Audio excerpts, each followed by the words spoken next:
Assalamualaikum warahmatullahi wabarakatuh. Selamat pagi, salam sejahtera bagi kita semua. Saya Anggun Raktiorodisti selaku moderator akan memaparkan materi tentang bullying mengangkat kisah dari Aureli Moremans. Berikut adalah rekan-rekan saya. Baik, sebelum masuk, kelompok kami akan menjelaskan materi dari pengertian, jenis-jenis, ciri-ciri, penyebab, dampak, fakta-fakta, opini, dan kesimpulan. Sebelum masuk ke materi yang lebih dalam, kalian udah pada tahu belum sih apa yang dimaksud dengan bullying? Bullying adalah tindakan yang membuat orang lain merasa tidak nyaman atau sedih. Ini bisa terjadi melalui kata-kata atau perbuatan yang tidak menyenangkan dan dilakukan secara berulang.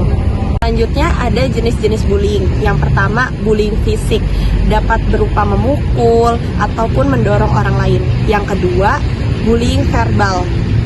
Misalnya, mengucapkan kata-kata atau kalimat yang sifatnya menghina orang lain. Yang ketiga, cyberbullying, dengan menyebarkan foto, informasi pribadi, atau tulisan yang berisi hujatan, ancaman, atau hinaan di media sosial. Yang keempat, pelecehan seksual, dilakukan secara fisik maupun verbal. Kelima, ada diskriminasi, yakni bentuk perundungan yang menargetkan ras, suku, agama, atau orientasi seksual dan latar belakang lainnya. Selanjutnya yang terakhir ada bullying sosial, yakni jenis perundungan yang menyebarkan rumor atau gosip, serta mempermalukan korban di depan umum atau sengaja mengucilkannya dari pergaulan atau lingkungan masyarakat.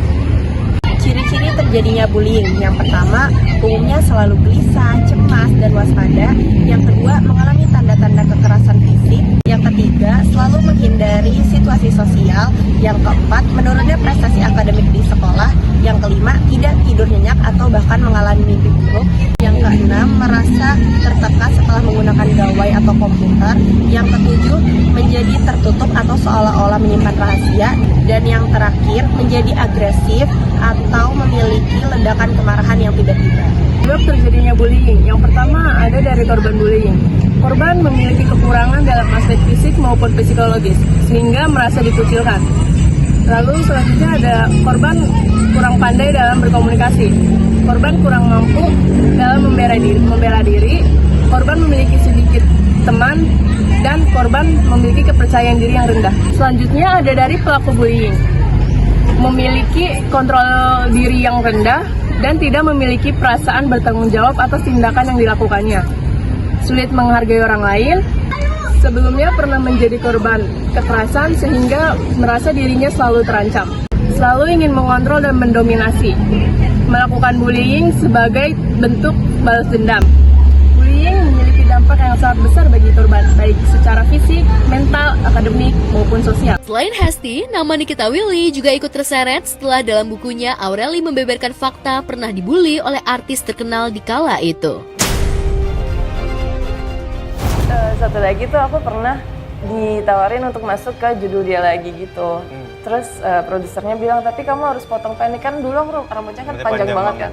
Harus dipotong pendek soalnya kamu jadi tomboy yang kayak naik motor gitu. Terus aku kayak sedih gitu, tapi udah abis potong si peran utamanya itu yang kayak jangan pakai Aureli deh. Nggak jadi dipakai. Pengakuan Aureli seolah makin menguatkan dugaan jika Nikita yang melakukan bullying terhadap Aureli. Lantaran kala itu, Nikita dikenal sebagai ratu sinetron yang permintaannya akan dituruti oleh pihak production house, termasuk jika ia ingin menyingkirkan pemain yang attitude-nya dianggap tak baik. Kalau buat ganti-ganti kru gue sebenarnya nggak pernah gitu, cuma kayak kalau mungkin kadang-kadang ada satu pemain yang memang attitude-nya jelek. Karena gue orangnya sangat-sangat pro kru banget gitu, jadi gue menganggap kalau kru di sinetron tuh atau di lokasi adalah keluarga gue. Jadi kalau misalkan ada satu pemain yang attitude-nya tidak baik towards them gitu, jadi gue bisa bilang kayak I don't like this person gitu, terlalu ini terlalu itu. Terus kemudian 2 episode kemudian perannya meninggal. Tuh hilang. Nama aktris Nikita Willy ikut terseret dalam perbincangan publik setelah Aureli Moremans membeberkan pengalaman kurang menyenangkan di masa awal karirnya. Melalui bukunya dan sebuah tayangan podcast, Aureli mengungkapkan fakta bahwa dirinya pernah menjadi korban perundungan oleh seorang aktris yang sangat populer pada masa itu. Peristiwa ini bermula saat Aureli mendapatkan tawaran untuk sinetron bersama aktris tersebut. Demi memenuhi tuntutan peran sebagai karakter yang tomboy yang identik dengan membawa sepeda motor, seorang produser mewajibkan Aureli untuk memangkas rambut panjangnya hingga pendek. Namun sesaat setelah rambutnya dipotong, situasi berubah drastis secara mendadak. Sang pemeran utama dilaporkan melayangkan keberatan langsung kepada pihak produksi dan meminta agar Aureli tidak dilibatkan dalam proyek tersebut.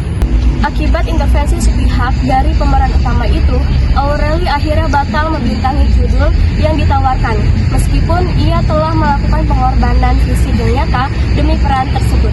Dari kasus Aureli Moremas ini, kita dapat menyimpulkan beberapa opini. Yang pertama yaitu bahayanya bullying. Bullying sendiri dapat merusak mental, terutama bagi para korban anak-anak dan remaja. Yang kedua yaitu pentingnya pendidikan. Bagi orang tua, guru, dan masyarakat wajib memberikan kewaspadaan terhadap kasus bullying ini. Yang ketiga, dukungan bagi para korban bullying.